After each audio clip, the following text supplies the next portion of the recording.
Today on Stronger Than Reason, I'll talk about punk and post-punk renaissance man, Mr. Henry Rollins.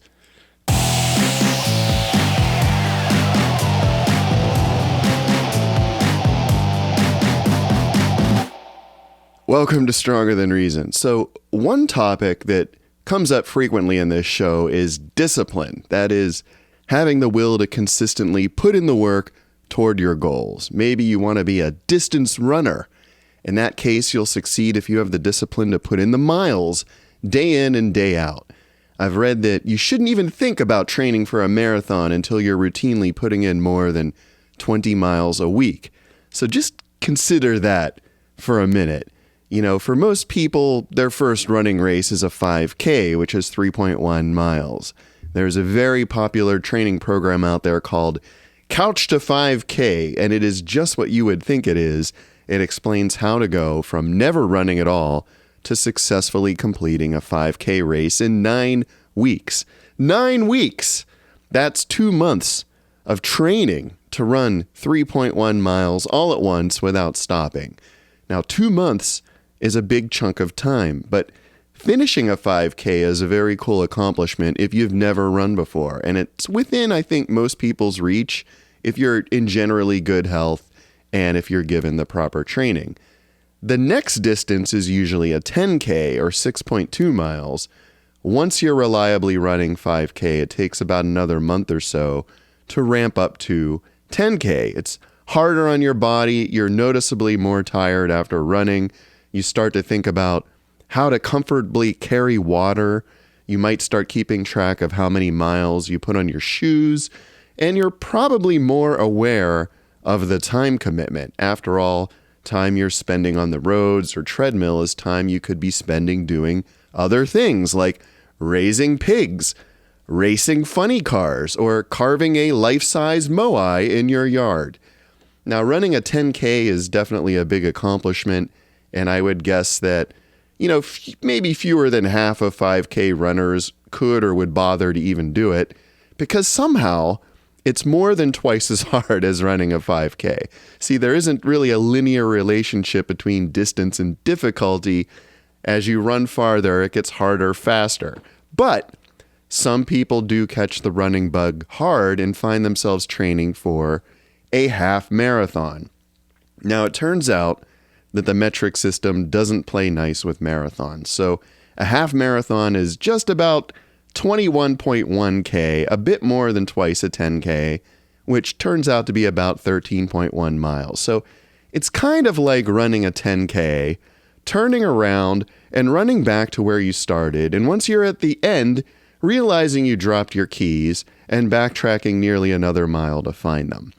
So by this point, if you had started with the Couch to 5K program, you've invested more hours and miles than you can easily count. Running is now just part of your life. You're used to running more days than not. And a typical regimen has you running every day of the work week except Wednesday, which is reserved for cross-training, and Saturday is your long run, and Sunday is your only day off.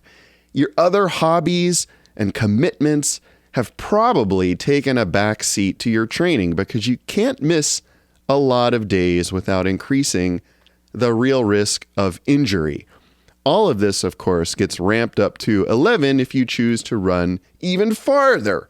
A full marathon is 26.1 miles or 42.2K. So for the math averse, that's over 8 times the distance of a 5K. So it's not for the faint of heart.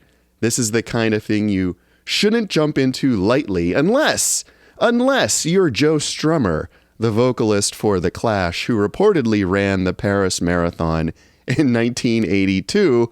He claims his only training was drinking 10 pints of beer the night before. Now, whether he actually did that or not is still a matter of speculation, but there is this photo of him. And if anyone could do it, it would be Joe Strummer. But if you aren't Joe Strummer, it would be a good idea to first consult with your doctor and then take a close look at your schedule for the next few months because you're going to spend most of your time running. Friends and family, sorry, they're not going to be seeing you much unless they're training alongside you. you'll actually end up running many marathons as you train. You'll just be doing it on the installment plan. Also, marathons bring a fun new twist in that your body will run out of glycogen after 18 or 20 miles. And runners call this hitting the wall. And your body will do all it can at that point to discourage you from running any farther. And there are other serious dangers too, like drinking too much water. This can deplete the sodium in your blood and lead to a very nasty condition called hyponatremia, which is something you do not want. Now, I run a bit. I used to run more. I'm currently grappling with some knee issues, as I get older, but I still do run from time to time. I've largely switched to biking, though. The farthest I've ever run is a half marathon, so I've never run a full one. I can't speak to that as a firsthand experience, but someone close to me has. My father. Back in the day, he was quite the runner. He ran not one, but 5 marathons, and he's a great storyteller, and he's talked about those experiences, and it really boiled down to this.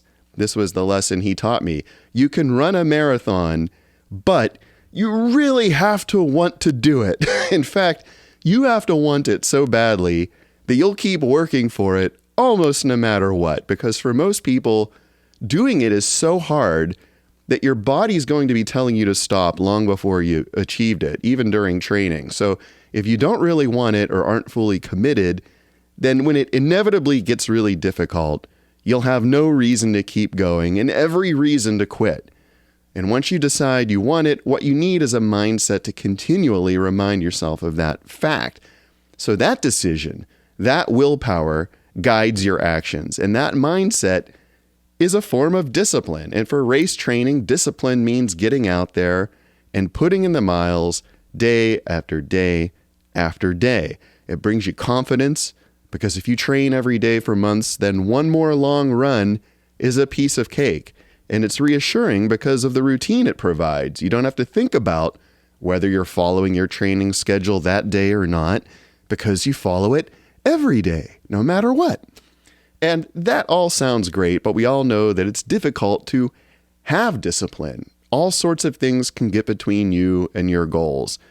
Friends coming from out of town, unexpected illnesses, getting busy at work, lousy weather. But sometimes the thing that gets between you and your goals is you. You're tired, the gym is closed, there are just other things you'd rather be doing, and you think, well, I'll skip it just this once. We all become creative geniuses when it comes to thinking up reasons why we can't do something, and discipline breaks down. It's human nature to some extent, nothing to be ashamed of, but it makes real discipline in the pursuit of goals all the more notable and respected.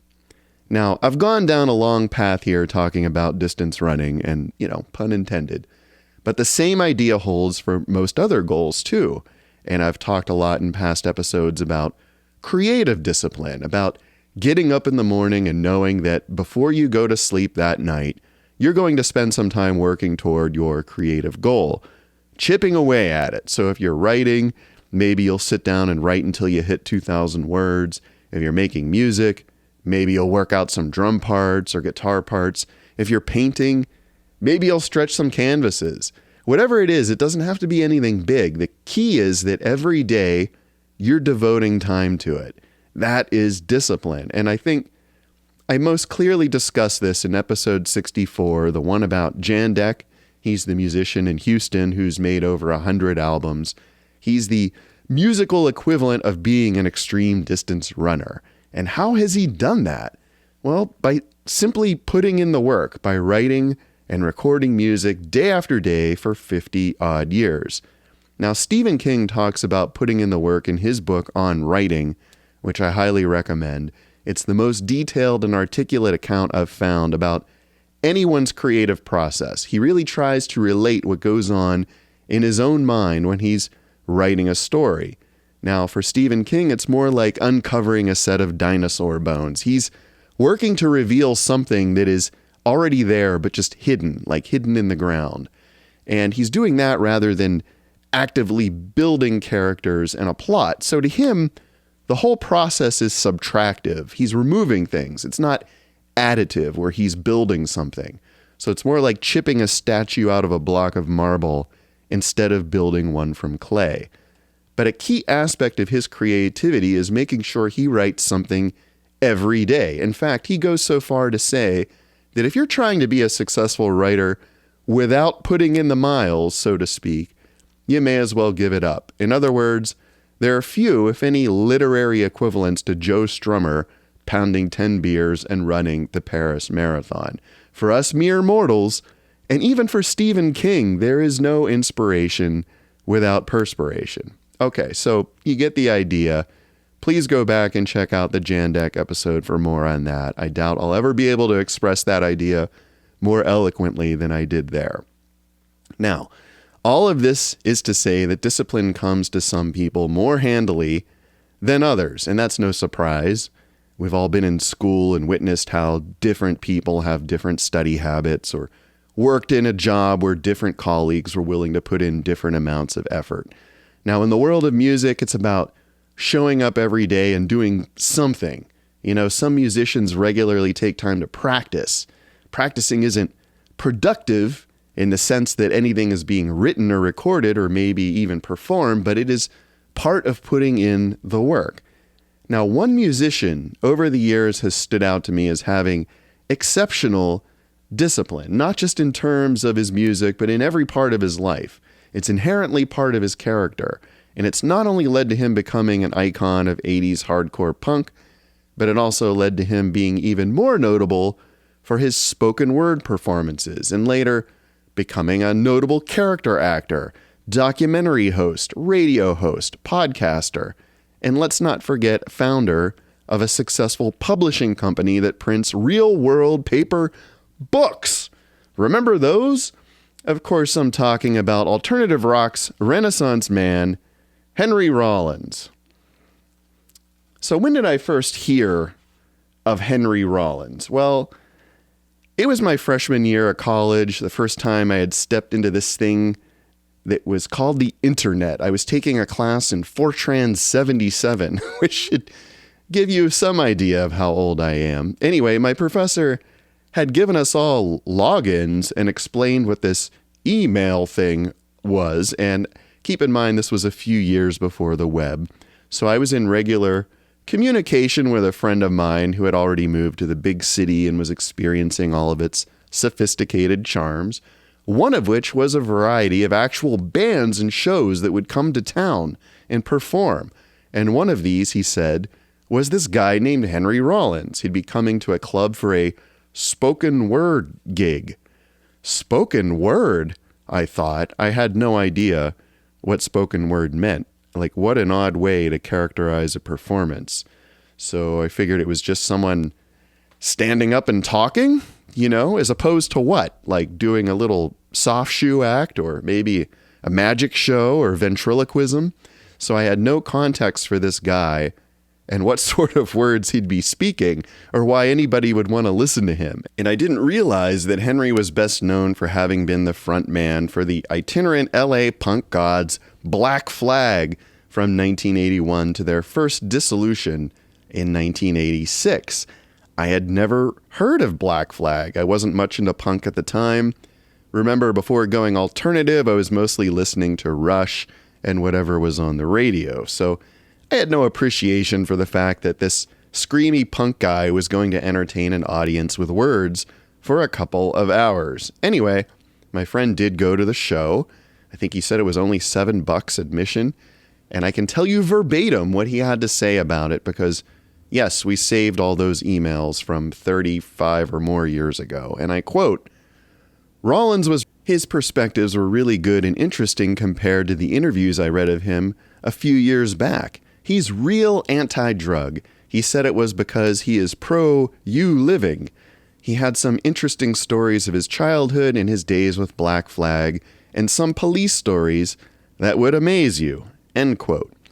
So that must have stuck with me, because soon enough I'd moved to the big city and would commence haunting used record stores, and one disc that I would pick up early was this. It's a Rollins double spoken word album called Human Butt. This has recordings of his shows from 89 and 90, So, a bit before the show that my friend saw. And for me, this was my first experience with Henry. So, some things to note here about the packaging. First thing is that it is a double CD. And second, on the back here, we have a warning. This is a talking CD. There is no music on this CD. Again, I still hadn't gathered that Henry was primarily known as a musician, so this was weird to me. And next, this cool label for 2/13/61. As it turned out, that would become important later. Inside the back cover, though, there was this little essay by Henry in which I learned a few things. So the title, Human Butt, comes from this collection being from, as he put it, The Adventures of an Asshole, meaning himself. It might also be because he's often the butt of his own jokes, or he considered himself like a human cigarette butt. Any of these could apply. He also has a photo here of someone named Joe Cole, 4/10/61 to 12/19/91. And I noted that Joe evidently passed away about a month after my friend saw Henry live. So I wondered what that meant. I didn't know who Joe Cole was at the time or what had happened to him. And Henry didn't mention him in these stories, which were all recorded earlier. So that would remain a mystery for a later time. And what of these stories? Because that's what they were, after all. They were stories. This was not a comedy routine or a magic show or a ventriloquist act. Just Henry telling stories. And not just, because it turns out he's a hell of a storyteller, always seems to know exactly what to say with very little hesitation. He knows how to build it up and release it, how to make it flow. It's not a comedy routine, but it is pretty funny. But it also has a serious bent, because most of Henry's stories, it turns out, have to do with him learning something, often the hard way. And in sharing these stories, he's giving you the benefit of his learned experience and also of his outsider perspective. And that's something else I learned, that Henry is an outsider. Despite being a well-known public figure and despite having entertained hundreds of thousands, if not millions of people in the course of his career, he was an outsider then, and he still is in a lot of ways, for reasons maybe that are known only to him, I suppose. He had a tough upbringing. His parents were separated. He suffered abuse by his mom's boyfriend. He was hyperactive as a kid and took Ritalin, and it was another thing to make him different.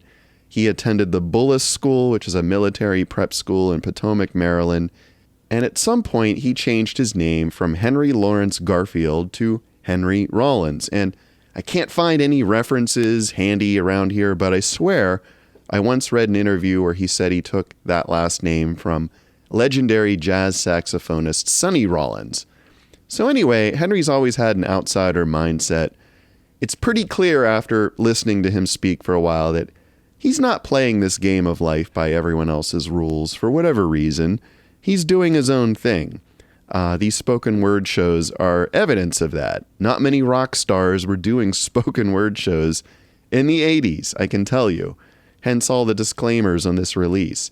Half the people picking this up probably low-key thought they were just getting a record by Rollins' band, which was the second band he fronted after Black Flag disintegrated in 86. I would primarily experience Rollins' band secondhand through Henry's stories and journals until 94 or so, when they blew up in a big way and were all over MTV. For a year or so, they were just inescapable. But yeah, even now, Henry still speaks as an outsider. Personally, I value outsider perspectives because they can often perceive things the rest of us can't. They're dealing with things the rest of us take for granted and value things that the rest of us discard. So folks who aren't playing by the same rules are interesting to me. You might think they're crazy, and sometimes maybe they can be, but often they're just driven to do things their own way. I'm sure that's the case with Henry. He's just wired with a different risk-reward system than the rest of us, just a different set of incentives, one that has really lit a fire under him to relentlessly work and create and to push himself. And sure enough, at age 64 now and counting, he's amassed a colossal body of work. So I enjoyed Human Butt and its life lessons, So I continued to pick up a few more of these spoken word albums over the years, like Sweatbox and The Boxed Life, both double albums of early material, meaning it was already out by the time I had heard of it. And later I would get Think Tank, and in 2001 or so I would get this, A Rollins and the Rye, and all of these were amusing, and they were all thought-provoking, and it was pretty clear from the get-go that Henry was a guy with a lot of energy, and fair to say, a pretty healthy streak of intensity and rage, especially in his younger days. But the thing that really impressed me about him was that he clearly had an ability to learn and to mature and to develop his mindset. And in all of his crazy adventures with musicians and with the normal world at large, he had a great sense of self-knowledge and an ability to observe and criticize and improve his own behavior. And this is evident in these spoken word stories from decades ago. He's a young, intense guy who's clearly grappling with the world as well as with his own reactions to it. So he's necessarily pretty humble and thoughtful, really reflective, and his humor tends to be very self-deprecating. And that's really something when you think about it, given that at this point in his career, you might have labored under the perception that Rollins was a rock star. And, you know, he was, for sure, for a while anyway. But he didn't act or think like a stereotypical rock star. Quite the opposite. And if you didn't know anything about him beyond what he looked like, you might be forgiven for thinking he was just another meathead weightlifter. And he was a weightlifter, but he was not a meathead. Rollins is a guy who actually had something to say, and the stories in his spoken word shows weren't just entertainment. Sure, they were entertaining, but there were often life lessons there, something Henry learned about life that he took the time to observe, process, and share with you, the audience, and I appreciated that. So I soon came to learn that spoken word was just part of his work, that in fact he had founded the aforementioned 21361 Publishing Company, which is named after his own birthday, of course.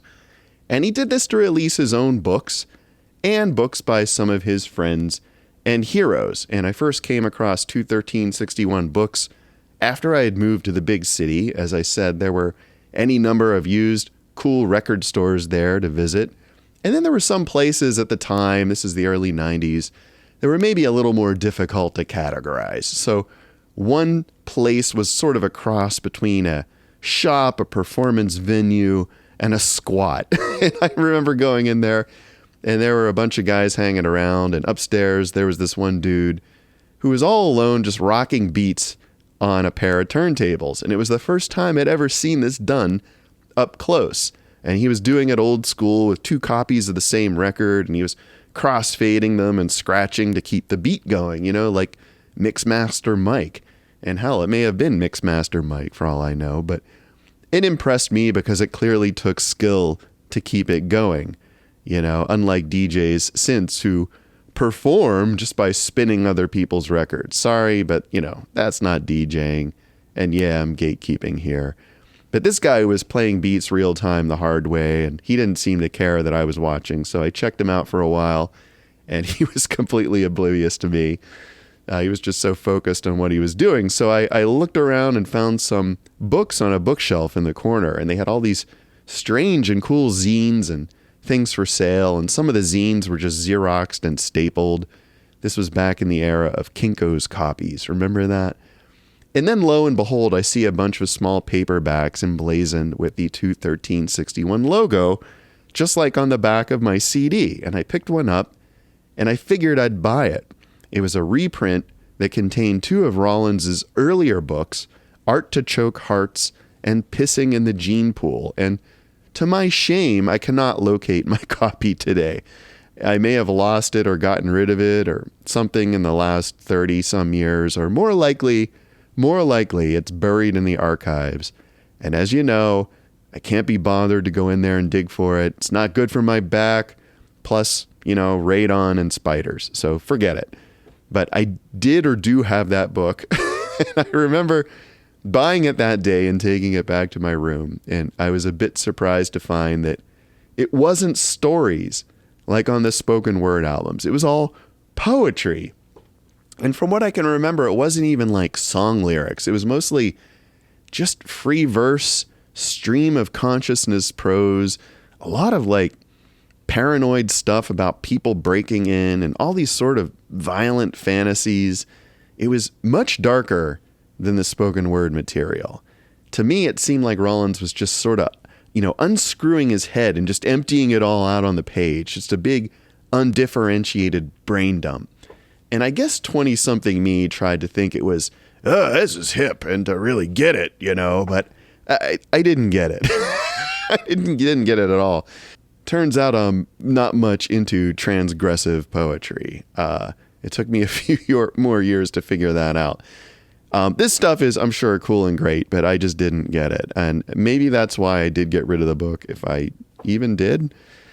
I think I might have bought some of his other books over the years for sure. I also got his Best of 21361 a couple years later, which I did enjoy. It collected chapters from a variety of the company's authors and was just a cool little sampler. This book is probably sitting next to the other one in the vault somewhere. But there was a lot of interesting stuff in there. I remember a piece by Alan Vega, who of course was the lead singer in Suicide. And I remember another piece by the filmmaker Nick Zedd, a bit of a memoir by Jeffrey Lee Pierce, the lead singer of the Gun Club, and curiously, an excerpt by the mysterious Joe Cole. And it said it was a bit from his book, Planet Joe, which, as it turned out, was a journal from Joe's days being a roadie on Black Flag's last tour. Gradually, as the web developed and more resources became available, I learned that Joe Cole was also one of Henry's best friends. And for a period of time, they were roommates together. They were both about 30 years old. They just clicked perfectly in their heads. They were just really close. Up until December 19th, 1991, a few weeks after my pal saw Henry's show, in fact. And Joe and Henry were living in Venice, California. They were on their way back from renting a video and getting some food when they were held up at gunpoint. And I'm not going to tell that story. I'm not going to tell it to you because you need to hear Henry tell it. You can just search for Henry Rollins, Joe Cole, C-O-L-E, and it'll come right up. And you'll know you have the right video when you see the thumbnail of Henry at what might be his bulked out Max, from the era when Beavis and Butthead said, his neck rules. Anyway, the story starts out actually very funny, and it's extremely well told, but it takes a super serious turn halfway through. And you might know that story. You might know what happened there, but I certainly can't do it justice here. You're just going to have to listen to it yourself. And I'm not going to lie, it's pretty intense and it's pretty moving. But once again, by the end of it, even though Henry is by some accounts a serious and cynical guy, he manages to squeeze a positive out of it. And that's him in a nutshell. He always finds a positive angle, something to learn, something that makes him stronger. And you know why? Because he is a survivor, and it might be his single most defining trait. This guy is all about survival, turning the negatives to positives. He's just been doing that his whole life. And, he's done also what he can to share that trait with the world, and I can respect that. So yeah, I bought a bunch of his books, and one more book in particular that we will get to in a little bit. But first I want to talk about maybe Henry's single most impactful bit of work. And no, I don't mean fronting Black Flag, and no, I don't mean fronting Rollins Band, or playing a cop in the movie The Chase, or getting punched out by Al Pacino in Heat. It's a very short article. It's called The Iron and the Soul, and you can go ahead and read that for yourself if you do a search. It's a very quick read. It's just a few pages long, but it's something that I'm told hangs in thousands of gyms all around the world. In short, it's Henry explaining why he became a weightlifter, and it had to do with him growing up in D.C. as a gawky kid with ADHD, a spaz, a weirdo, picked on constantly. One day his teacher pulled him aside and more or less told him to go buy a set of weights. And Henry, who evidently hadn't had much positive adult attention in his life, was surprised a teacher took any interest in him at all. and not wanting to let him down, he duly went to the store to buy a cheap set of weights. And what happened from there was transformative in more ways than one. Essentially, this teacher taught Henry about discipline, about showing up to do the work and what that could lead to.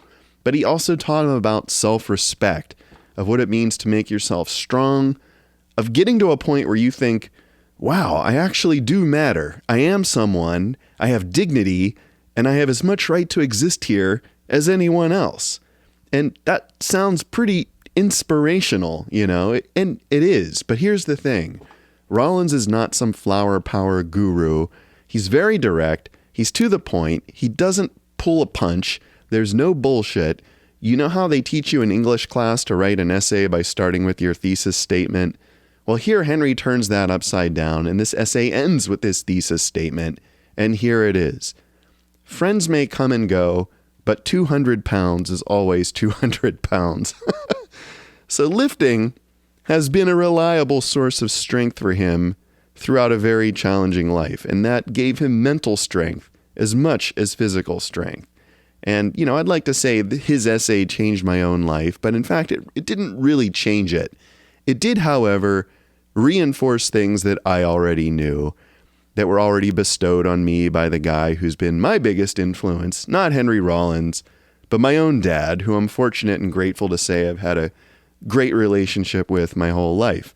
And he's also a raconteur, and the story he's always told was that he used to smoke and drink as one did back in the 70s.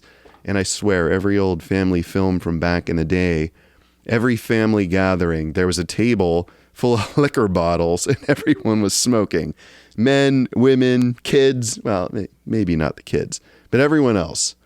And, I have to tell you, though, that every one of my older cousins had, at one time or another, as soon as they were away from the adults, pulled out a deck of smokes and lit one up and said out of the corner of their mouth, "Don't tell Grandma that I'm smoking." So yeah, folks, it was just a different time, the 70s. Anyway, my dad used to smoke and drink, and, my sister came along. He didn't stop for her, but then I came along, and the difference was that I was a sickly baby. In fact, I did spend some time in an oxygen tent after I was born, and the doctor said I might have some trouble breathing. So my dad quit smoking, I guess for me, hopefully for himself too, and I don't recall him ever seeing smoke in real life, not even a celebratory cigar when his grandkids came along. He just quit cold turkey. That, of course, takes a lot of discipline. Also, he was fortunate to get in with some pals at work who were ahead of their time. They were athletes. They liked to play basketball and jog and whatnot and encourage each other. And he got all caught up in that. It led to him running those marathons I mentioned earlier. So I was very fortunate to have him as a role model because it helped me avoid a lot of the pitfalls and bad habits that would be very easy to fall into. It kind of set me on a lifelong journey of trying to take care of myself. And it was cool to read The Iron and the Soul and have it validate that stuff that I had already heard. So I encourage you, if you haven't read that essay before, go out and check it out. It's worth your time. Definitely worth the 2 minutes it's going to take for you to read it. So I do want to talk about Henry's other well-known written work. He is a lifelong journal writer, which I was for a period of time, little less so these days, but still occasionally like to do that. And his books that aren't full of poetry and rage are full of journal entries and rage.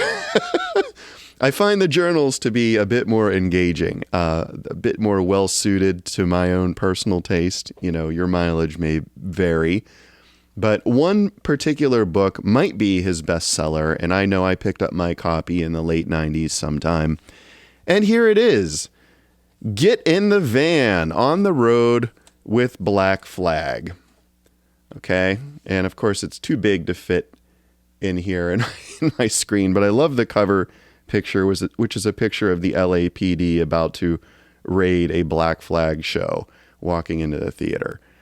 So yeah, Get in the Van, on the Road with Black Flag. And that's exactly what this book is. It describes day to day Henry's thoughts and observations through his tenure in Black Flag. And it starts with him working at a DC Haagen-Dazs with his best friend Ian MacKaye, who would later start the bands Minor Threat and Fugazi, the whole straight edge movement, start Discord Records, and pretty much become another hardcore punk legend. And it also has him getting a literal phone call from Black Flag to audition with them in New York City. And away it goes from there. The way Rollins tells it, joining the band was like winning the lottery, only in retrospect. At the time, it was a lot more like joining the Marines and going to boot camp, except this boot camp lasted 5 years, not 13 weeks. It's pretty crazy for me, an admittedly sheltered and privileged middle-class white dude, to read about Black Flag's mostly feral existence. There was little to no money involved. Tours meant really difficult ass-busting work, 24/7, 365. The other guys in the band seemed like Henry to be seasoned veterans, and Henry was the fresh meat. And in some ways, he never really meshed with those other guys. Greg Ginn, founder and guitarist, or Chuck Dukowski, or Des Cadena, or their drummer Robo, or even their producer Spot. You know, everyone in the band would kind of come and go over the years except Henry and Greg. And those two were never really on the same page for whatever reason. But Henry clearly did, and still does, I think, have tremendous respect for Greg Ginn, for Greg's vision, and especially his work ethic. But they were just never really able to connect personally for whatever reason, which seems to maybe have contributed to the eventual disintegration of the band in '86. Also, I was kind of shocked by how unhappy Rollins seemed throughout this book. Everything is portrayed through this thick layer of cynicism and just self-loathing. He only seems to take pleasure or joy in performance itself, getting up on stage and just letting it all out. Not in any of the interpersonal interactions or even his status as Black Flag's frontman. And at one point he sits down, just to illustrate this, he sits down at a Pac-Man cocktail arcade game, you know, the kind with the glass top. Fairly innocuous, right? His only reaction to it is to wonder how many miles of coke had been snorted off of it. So he's looking at everything in the worst possible light. And the whole time he's on the road, he's fighting with the so-called fans, literally getting into fistfights with them, arguing with his bandmates, and just largely keeping to himself. And when he's not on the road, he's antsy and restless and can't wait to get back out there.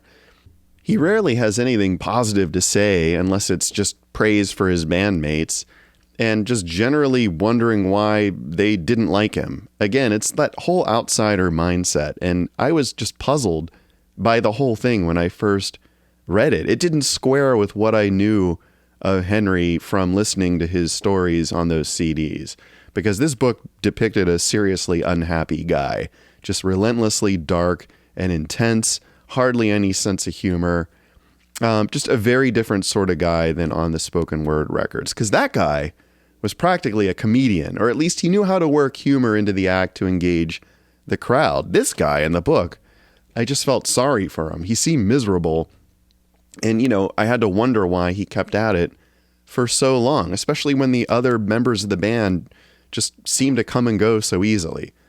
But later, I realized it was because he really did recognize and appreciate how lucky he was playing with this legendary band, and because he always knew what was waiting for him if he had left it.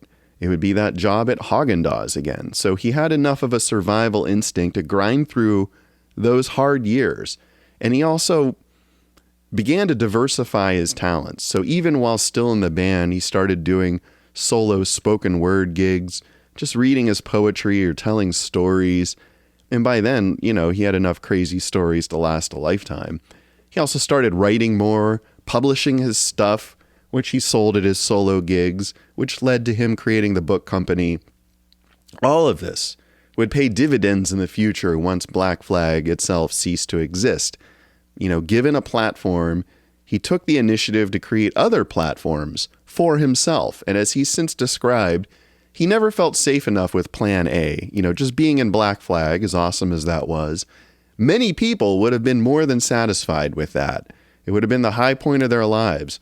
But he had enough foresight and self-awareness to realize he also needed plans B through Z, or he would inevitably wind up asking people again if they wanted whipped cream and a cherry on it. So by the time the band ended, he had enough resources to pull together the first incarnation of Rollins' band, continue his spoken word tours, and do a bit of acting. And within 8 years, after a lot of hard work, Al Pacino was punching him out on the silver screen. So yeah, this is the seminal Rollins book. If you don't own any of his books, maybe try this. It'll make you question why you were ever satisfied with your cosseted existence and why you never really went for the gusto. I know it made me question it once or twice, but by the time I read this book, I was already too old to have it seriously affect my life decisions. I'd have to be in my teens or early 20s for this to have made any difference. I was, pushing 30, already over the hill, a company man, not a lot of fire left in the belly. I was too busy looking for that next bonus to pay down my mortgage. Needless to say, I also bought Get in the Van as a CD.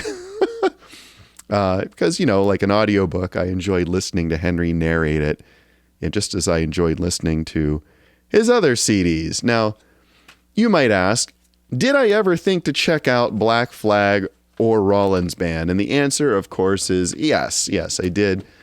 I did buy one Black Flag record, Live 84, but I listened to it a bunch, but I just never really got into it. I don't know why. In my world, Henry was doomed to the fate of Frank Zappa, a guy I really respected and could listen to speak for hours, but whose music just didn't much interest me. And that's fine, to each their own. That's fine. So let's fast forward to about 10 years ago. Another buddy of mine moved to my town, and he told me that Rollins was doing a spoken word gig downtown, and did I want to go? So we went, and that was my first time seeing Henry for myself. And at this point, he was retired from music and was, from what I gathered, making a living hosting documentaries and travel shows on TV. Now, I never watched TV, so that was all news to me, but it was pretty fascinating to hear him recount all kinds of stories from his adventures, like deciding to go to Madagascar because he saw it on a map and wondered what was there, to buying a truckload of soccer balls to help a bunch of poor kids in another country. And the thing that struck me about him was his humanity, how genuinely interested he was in seeing and meeting people face to face and helping them as much as he could.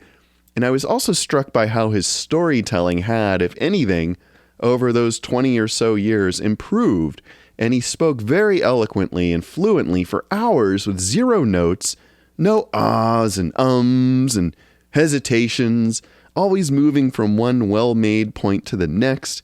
Not at all like this podcast. And here's the crazy thing. He never even took a single sip of water. He talked nonstop for 2-3 hours, never took a sip. And that struck me, folks, as a little nuts, maybe. Just not something a normal person would do. But Henry, I think, is the kind of guy who thrives under pressure. He likes to work with constraints. It's pretty clear that he didn't want to be too comfortable up there. He didn't want an easy chair or a brick wall or a water bottle. Just him, the audience, and the mic cord wrapped around his hand like he was still rocking it in Black Flag. And it was intense, I can say. He held the whole theater there, and when it was over, we all applauded for a long time. I do remember that. And by that point, Henry did seem to be genuinely happier. He was certainly not the cynical guy from Get in the Van. He'd clearly matured and gained some perspective and wisdom. So, just a few years ago, post-pandemic, I was happy to see that he was coming back to town again, and this time my pal had moved away, but I thought somehow it was important for my kids to see this guy do his thing. So they were at an age where I thought they might appreciate what Henry had to say, or, if nothing else, at least be entertained by him. So the whole family went, and it was much the same. He talked nonstop for several hours, told a bunch of stories that were at times funny or moving or just wild, and never took a sip of water.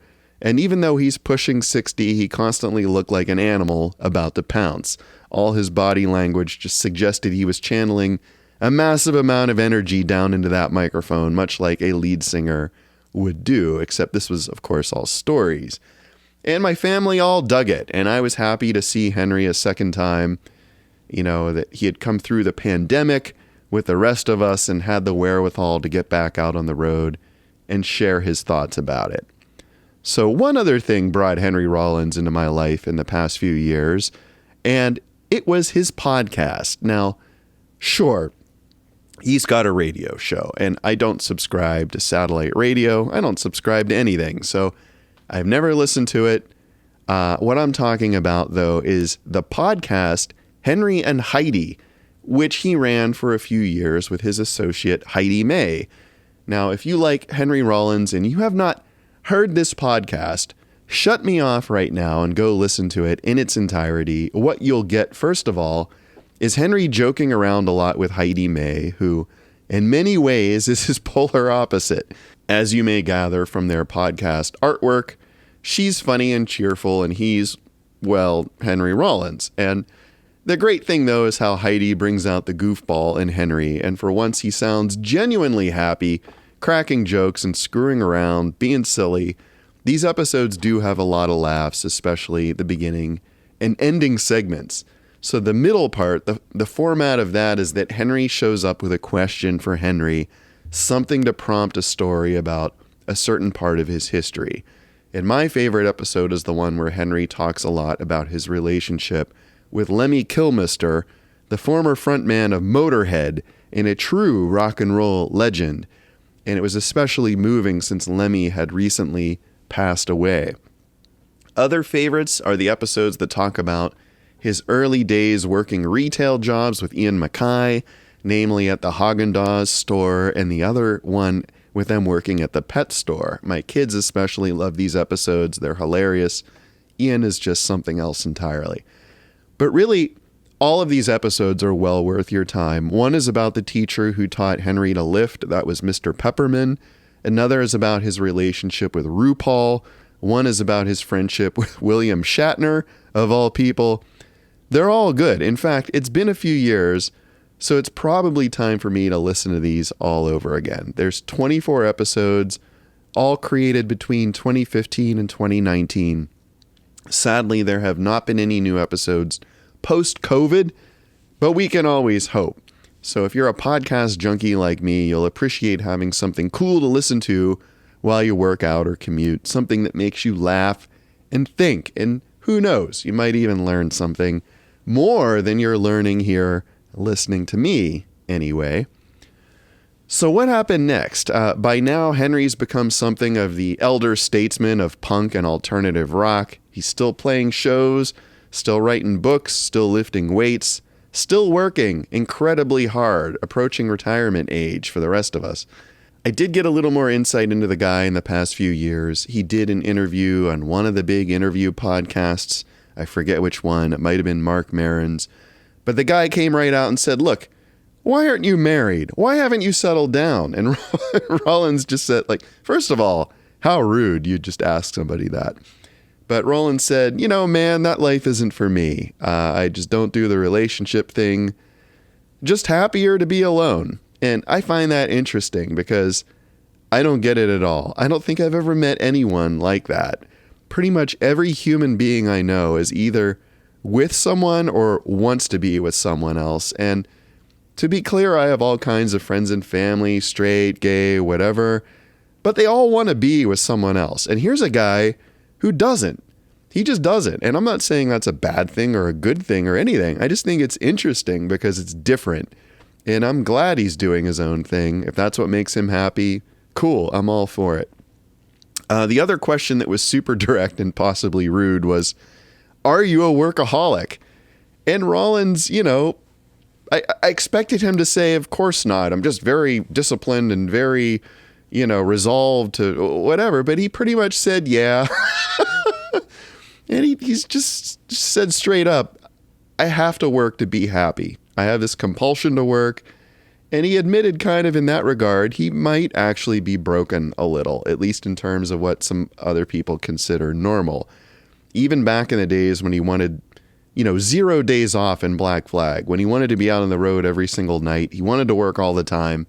That's the way he was. So for me, it was interesting to hear him actually say that maybe he recognizes it's not normal, at least for most people, to work as hard as he does, just constantly. But it's just a part of him. And as I said at the top, folks, this fella is just wired different than most people, and it makes him stand out in a lot of ways. For the rest of us who aren't that driven, Henry can be a role model in plain, ordinary, garden variety discipline. He's an example of what you can accomplish when you simply show up every day to do the work and constantly take steps, even baby steps, toward your goals.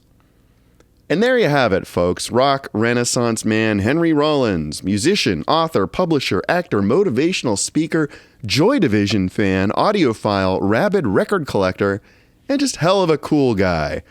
He hasn't toured since 2022, but we can hope, right? Keep your eyes peeled for more Henry sightings in the future because, as you know by now, the guy just doesn't stop. You're listening to Stronger Than Reason, either on YouTube or on the podcast platform of your choice. The show that had to take an unexpectedly long hiatus. Sorry about that, folks. Real life intervened. Chest infection, snowstorms, rainstorms, spring break hijinks, fighting book banning in my local school district, you name it. Many a time I meant to crank out another episode, but always got distracted by other obligations and duties. But here we are, together again. Hopefully you're all enjoying the change of weather.